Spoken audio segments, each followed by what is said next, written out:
Aujourd'hui, j'aimerais étudier la parole de Dieu intitulée « Les commandements de Dieu et le salut ». Les commandements de Dieu sont étroitement liés à notre salut et au royaume glorieux des cieux. Comme il est écrit dans 1 Corinthiens chapitre 2, Dieu prépare le ciel que l'œil n'a point vu, que l'oreille n'a point entendu et qui n'est point monté au cœur de l'homme. Puisque nous ne pouvons pas voir le monde spirituel parce que nous sommes humains, il est naturel que nous ayons des sens et une perception faible pour les choses invisibles. C'est pourquoi, un jour, nous sommes profondément émus du Saint-Esprit et pouvons voir le monde invisible par les paroles de Dieu.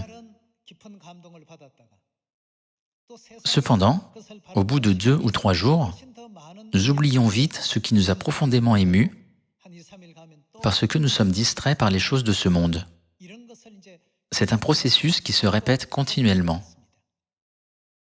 Frères et sœurs, les choses de cette terre sont vraiment temporaires. Elles sont comme la rosée du matin sur l'herbe, qui ne reste qu'un instant, mais qui disparaît rapidement lorsque le soleil se lève. Nous devons toujours nous souvenir que c'est le genre de vie que nous vivons. Alors, devrions-nous vivre seulement pour ce bref instant dans cette vie temporaire, ou devrions-nous vivre pour l'éternité? Nous devons y penser. Si nous cherchons seulement Dieu, pour résoudre simplement les problèmes auxquels nous sommes confrontés en vivant dans ce monde, je crois que nous devons changer la direction de notre vie de foi. Bien sûr, nous pouvons demander de l'aide à Dieu lorsque nous rencontrons une difficulté. Cependant, cela ne devrait pas être le seul but dans notre vie de foi. Notre but est le royaume éternel des cieux que Dieu a préparé.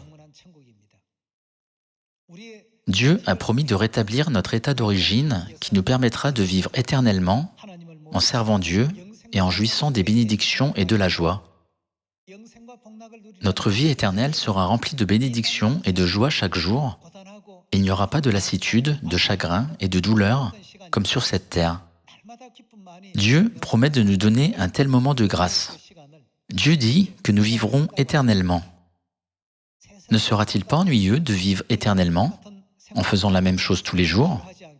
Ce ne sera jamais ennuyeux.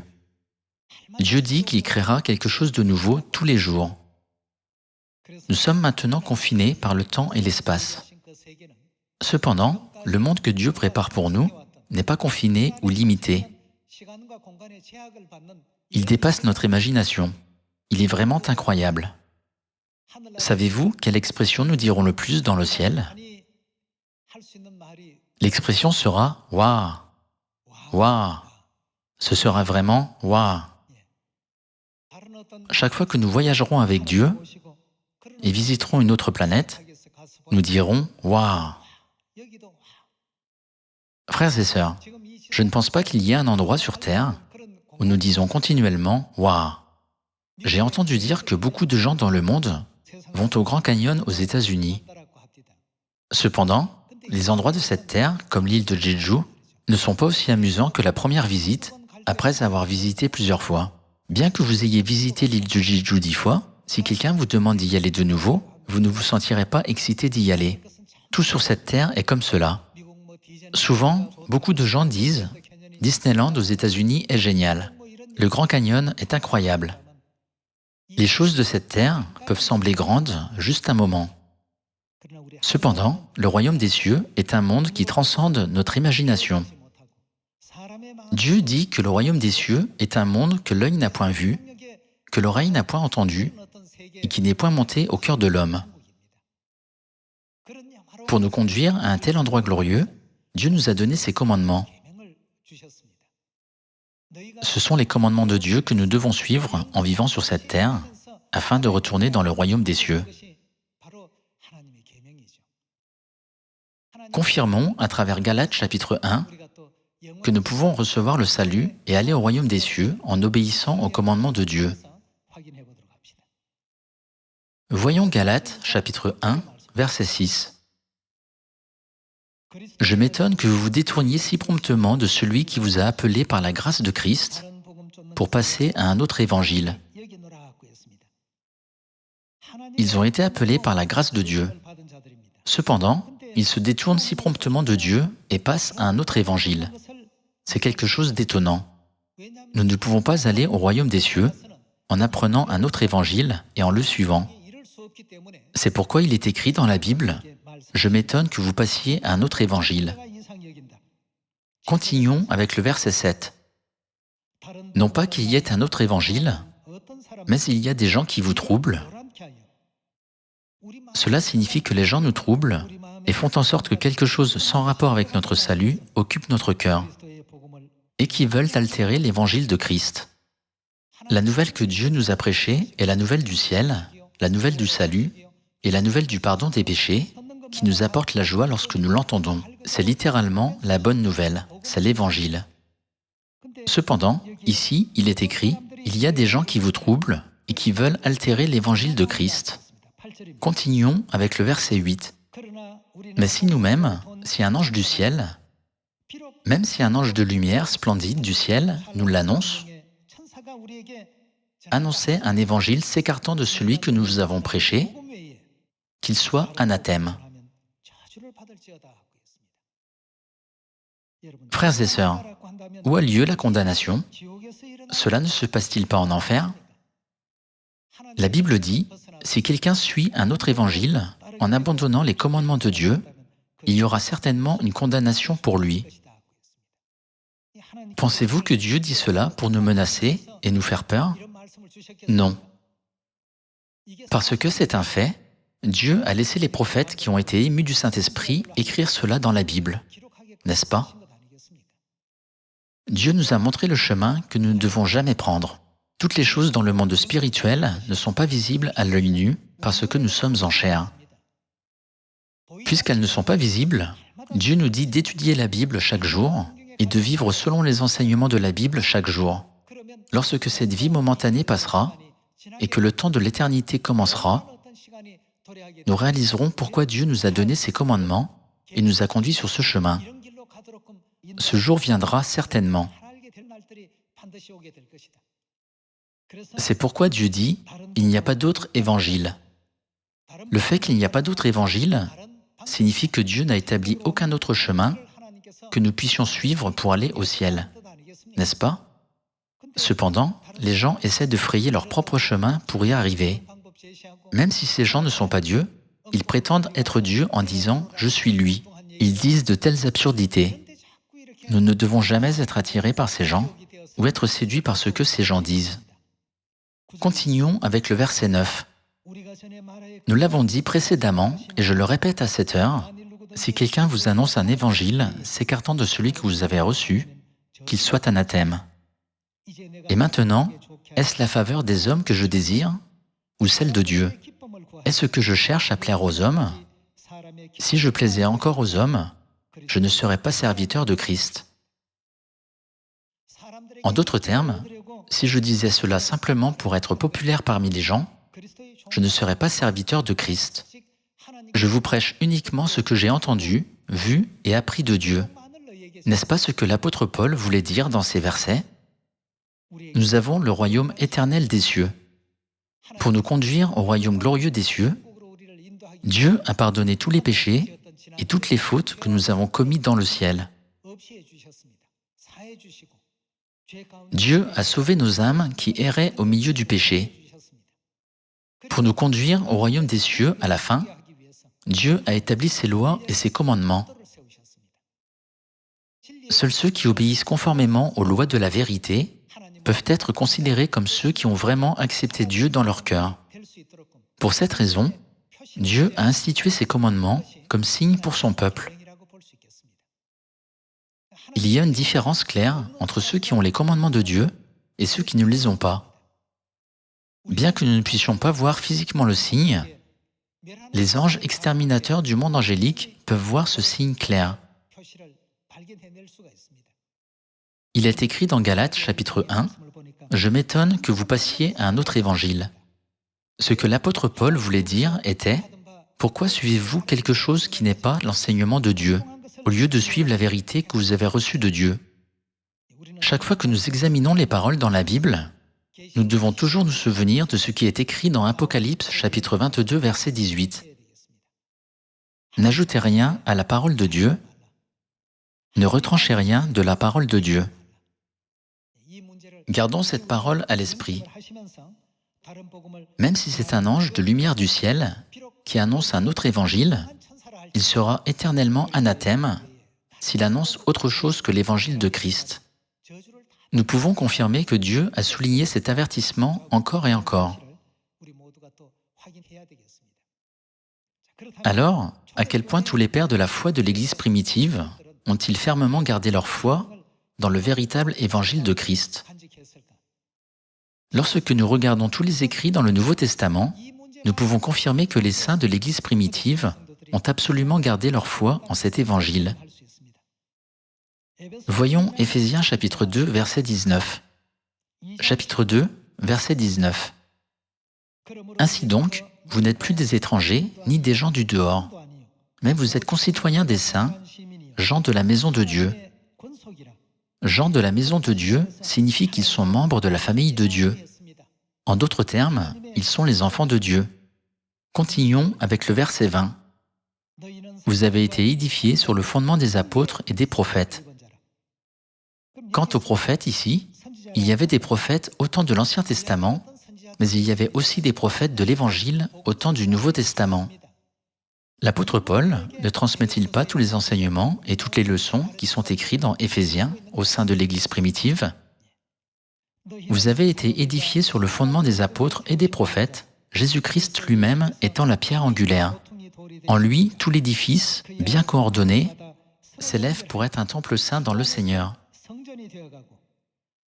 En lui, vous êtes aussi édifiés pour être une habitation de Dieu en esprit. Ces versets ne signifient-ils pas que nous devons suivre le chemin de l'Évangile, que les apôtres et les prophètes ont emprunté tel quel? Cependant, regardez et examinez toutes les églises autour de nous aujourd'hui. Y a-t-il des églises qui suivent le même chemin que les apôtres et les prophètes ont emprunté? Nous pouvons facilement discerner cette question à travers les commandements de Dieu. Les apôtres ont-ils observé le culte du dimanche? Non, ils ne l'ont pas fait. Les apôtres ont-ils célébré Noël? Non, ils ne l'ont pas fait. Les apôtres ont-ils érigé la croix et l'ont-ils considérée comme ce qu'ils devaient vénérer? Non, ils ne l'ont pas fait. Alors, quel chemin de vérité les apôtres et les prophètes ont-ils emprunté? Chaque fois que nous étudions ce qui est écrit dans les 66 livres de la Bible, nous pouvons facilement comprendre quel chemin ils ont emprunté. Maintenant, nous rendons un culte à Dieu le jour du sabbat, qui est le samedi. Les églises dans le monde rendent un culte à Dieu le dimanche. Nous devons nous poser cette question. Du point de vue des apôtres et des prophètes, quelle est l'église qui a été établie sur le fondement des apôtres? Comme l'histoire le montre clairement, le culte du dimanche que les gens observent aujourd'hui remonte à l'an 321, où l'empereur Constantin a déclaré un édit instituant le dimanche comme jour de repos officiel. Nous connaissons très bien ce fait. Nous savons aussi très bien que Noël, une cérémonie religieuse païenne parmi les fêtes romaines, s'est infiltrée dans l'Église en l'an 354, comme l'Église devenait de plus en plus corrompue. La croix a été introduite dans les églises et leurs chambres vers l'an 431. L'un des apôtres était-il encore en vie pendant ces périodes? Non, aucun des apôtres n'était encore en vie. Nous pouvons voir que toutes ces coutumes ont été adoptées dans les églises après la mort de l'apôtre Jean, qui était le dernier apôtre. Alors, d'où viennent toutes les coutumes et toutes les ordonnances qui sont observées dans les églises d'aujourd'hui? Ces coutumes et ces ordonnances sont-elles venues de Dieu?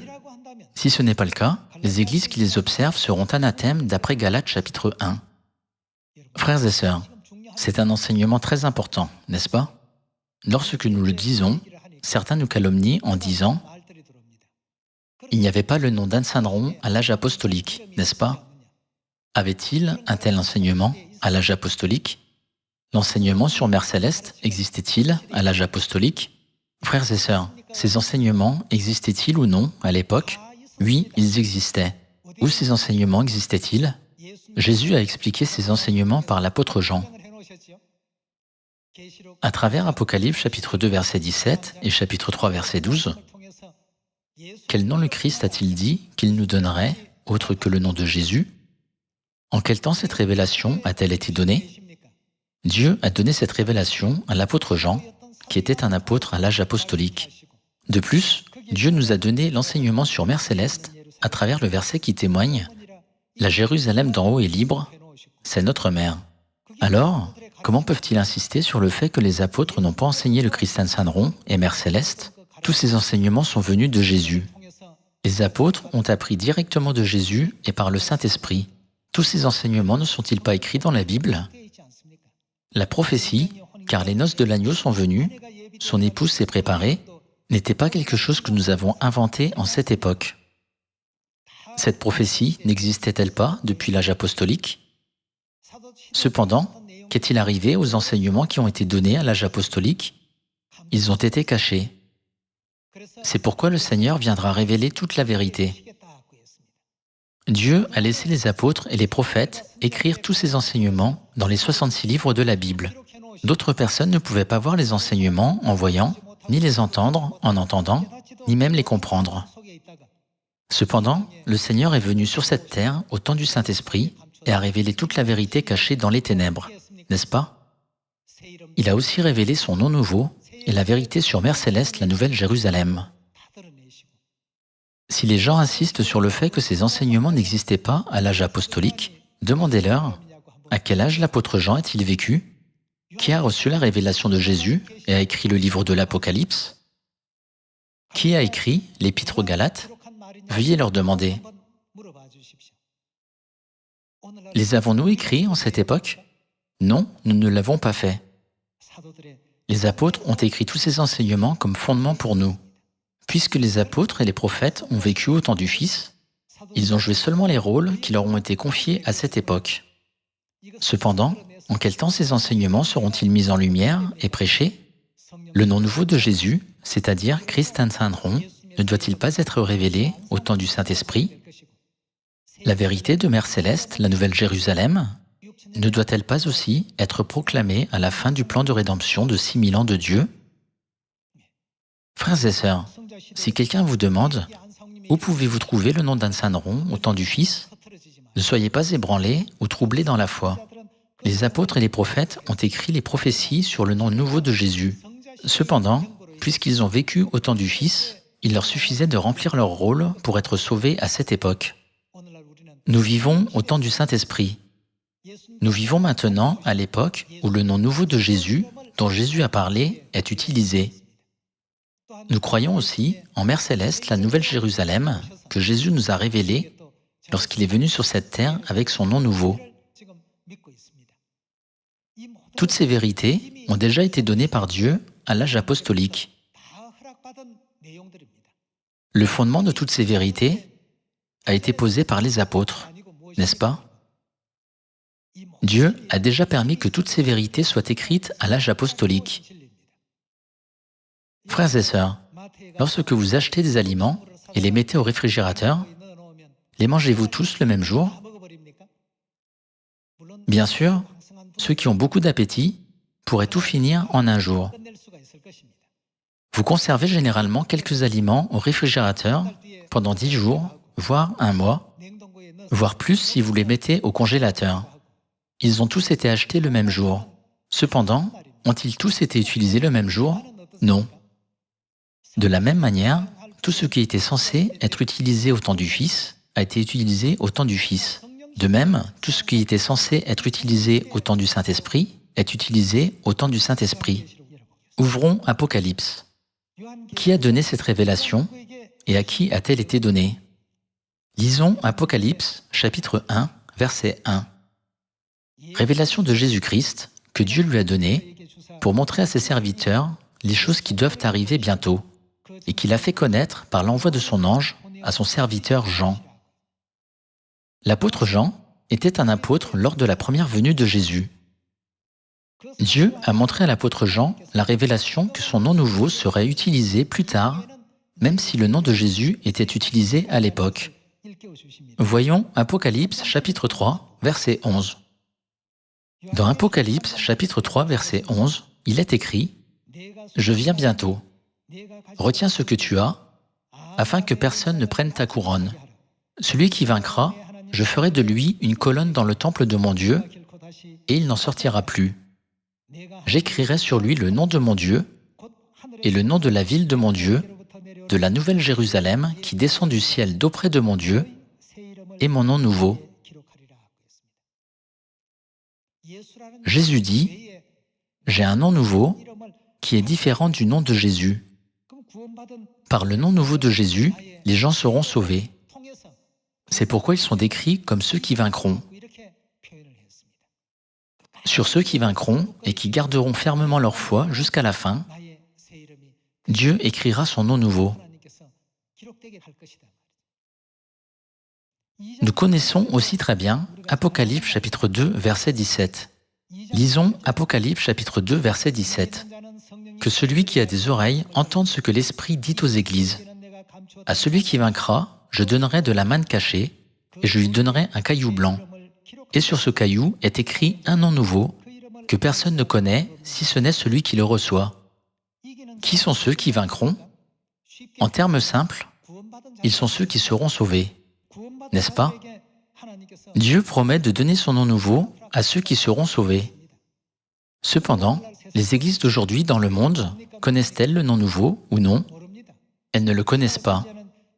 Le prophète Ésaïe a écrit « Mon peuple connaîtra mon nom ». Cependant, elles prétendent avec confiance être le peuple de Dieu, bien qu'elles ne connaissent même pas son nom. Lorsque Dieu est venu sur cette terre en chair pour la première fois, il a déjà donné toute la vérité qui sera révélée à la fin du monde. Lorsqu'il est venu une seconde fois, il a révélé la signification de toute la vérité. Si nous comprenons correctement que Dieu révélera toute la vérité, nous réaliserons pourquoi nous croyons en Dieu le Père et en Dieu la Mère. Prions au nom du Christ Anne-Saint-Ron et rendons le culte avec joie à Sion. Notre Église a été établie sur le fondement des apôtres. Parfois, un membre pourrait dire « Je me sens confiant en prêchant le sabbat et la Pâque, mais je ne me sens pas confiant en prêchant Dieu le Père et Dieu la Mère. » Frères et sœurs, ce que nous prêchons est dans la Bible. Nous ne prêchons pas ce qui n'est pas dans la Bible. Nous devons révéler toute la vérité de la Bible telle qu'elle est. La venue de Père sur cette terre n'est-elle pas écrite dans la Bible? Il est clairement écrit que le Christ viendra sur cette terre avec son nom nouveau. Il est écrit dans la Bible que Dieu apparaîtra une seconde fois à ceux qui l'attendent pour leur salut. L'enseignement sur Dieu la Mère est aussi écrit dans la Bible, n'est-ce pas? Allons à Apocalypse, chapitre 19. Chapitre 19, verset 7. « Réjouissons-nous, soyons dans l'allégresse et donnons-lui gloire, car les noces de l'agneau sont venues. Son épouse, qu'a-t-elle fait? S'est préparée. » Tous les théologiens reconnaissent que l'agneau est le Christ. Cela signifie que les noces du Christ sont venues et que son épouse s'est préparée. En d'autres termes, cela ne confirme-t-il pas que le Christ qui est l'agneau doit avoir son épouse? Frères et sœurs, quand le livre de l'Apocalypse a-t-il été écrit? Il a été écrit par l'apôtre Jean à l'âge apostolique. Alors, puisque l'enseignement sur Mère Céleste a été écrit par l'apôtre Jean, il doit être vrai. La prophétie sur l'agneau et son épouse n'a pas été écrite au temps du Saint-Esprit. L'Église qui se tient fermement sur le fondement des apôtres est l'Église de Dieu. Nous devons dire cela aux gens avec confiance. Les enseignements sur la seconde venue de Père et sur Mère Céleste la Jérusalem qui apparaîtra dans les derniers jours sont de vrais enseignements qui ont déjà été donnés à l'âge apostolique. Dieu n'a pas donné seulement les enseignements sur la Pâque et le sabbat à l'âge apostolique. Il a aussi donné les enseignements sur Père et Mère qui apparaîtront en cette époque. Père a dit « Je m'en vais et je reviens ». Il est écrit « Il apparaîtra une seconde fois à ceux qui l'attendent pour leur salut ». En quel temps Dieu a-t-il donné les paroles écrites dans Hébreux, chapitre 9, versets 27 à 28? N'ont-elles pas toutes été données à l'âge apostolique? Lisons Apocalypse, chapitre 22, verset 17. « Et l'Esprit et l'épouse disent « Viens ». L'esprit et l'épouse ici sont l'agneau et l'épouse de l'agneau que nous avons vu tout à l'heure dans Apocalypse chapitre 19, verset 7. L'esprit est Dieu le Père selon la Trinité, et l'épouse de Dieu le Père est Dieu la Mère. Viens, et que celui qui entend dise « Viens », et que celui qui a soif vienne, que celui qui veut prenne de l'eau de la vie gratuitement. Certains insistent sur le fait que l'épouse mentionnée ici désigne l'Église ou les saints. Alors, voyons si ce qu'ils disent est vrai en allant à Apocalypse chapitre 21. Lisons Apocalypse chapitre 21, verset 9. Puis un des 7 anges qui tenait les 7 coupes remplies des 7 derniers fléaux vint, et il m'adressa la parole en disant « Viens, je te montrerai l'épouse, la femme de l'agneau. » Il me transporta en esprit sur une grande et haute montagne. Et il me montra, qu'est-ce que l'ange montra à l'apôtre Jean, la ville sainte Jérusalem, qui descendait du ciel d'auprès de Dieu, ayant la gloire de Dieu. Disons que la femme de l'agneau représente les saints. Alors, les saints sont-ils venus en tant qu'êtres saints lorsqu'ils sont descendus du ciel? Lorsque nous sommes venus sur cette terre, nous sommes tous descendus en tant que pécheurs, pas en tant qu'êtres saints. Par conséquent, il est contraire aux enseignements de la Bible de dire que la femme représente l'Église ou les membres de l'Église. Toute l'humanité a été expulsée sur cette terre en tant qu'êtres impies, pécheurs et mortels qui sont destinés à mourir. Cependant, comment la femme de l'agneau, l'épouse, est-elle venue? La Bible ne dit-elle pas que la femme de l'agneau est descendue en tant qu'être saint? Il est prophétisé que Mère Céleste, la Nouvelle Jérusalem, qui est la femme de l'agneau, l'épouse, apparaîtra sur cette terre.